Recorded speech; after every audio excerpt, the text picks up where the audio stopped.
Hello, I will be doing the serial killer Ed Gein slash Gein, I'll say Gein just for this presentation, the Butcher Plainfield.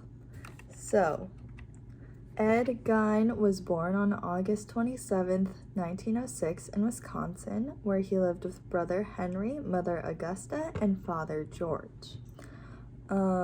His father died of a heart attack in 1940. His brother died from asphyxiation in 1944, and his mother died from a series of strokes in 1945.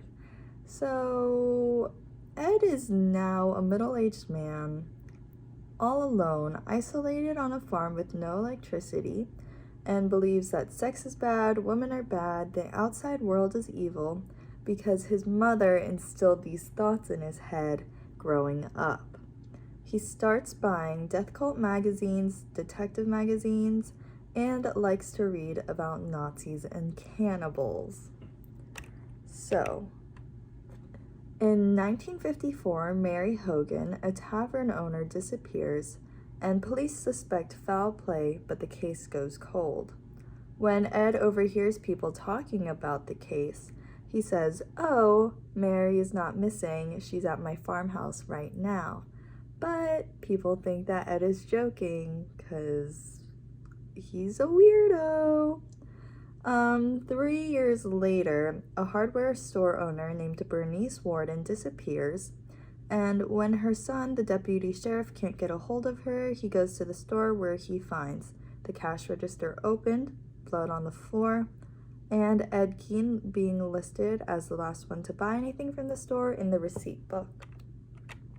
Later, they find Ed Gein at the grocery store, arrest him, and go to the farm, where they find Bernice's decapitated body hung upside down like a dead animal. So, what happened to Bernice? When they interrogate Ed, he says that he went into the store, took a .22 rifle off of the shelf, and shot her. When they search his house, they find these things. Please pause if you would like to read all of this. But moving on. So the police and everyone was obviously very concerned. So they questioned him, and Ed says that from 1947 to 1952, he made over 40 nocturnal visits to 3 graveyards.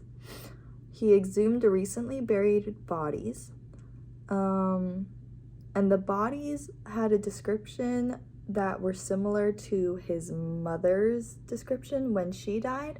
So he looked for women that were around his mother's age when she died, and kind of like features that were similar to hers as well. He got the bodies that he dug up, got the parts that he wanted, and then put the bodies back in the grave.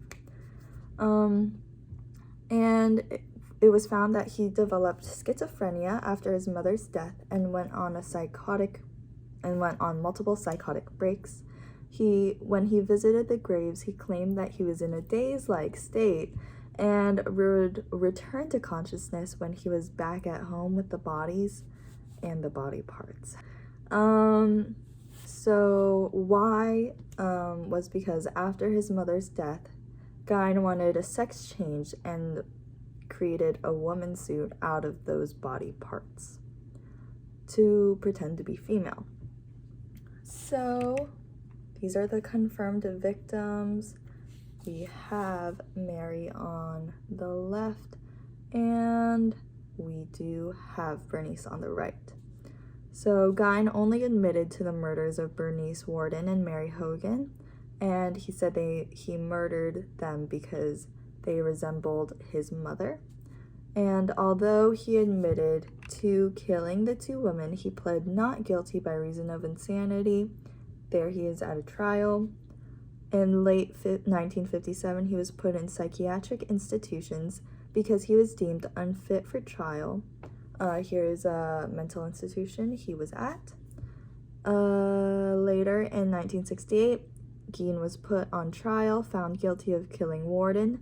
deemed insane when the crime happened, went back to the mental hospital where he was until he died in 1984. So that is Ed Gein. Thank you for watching.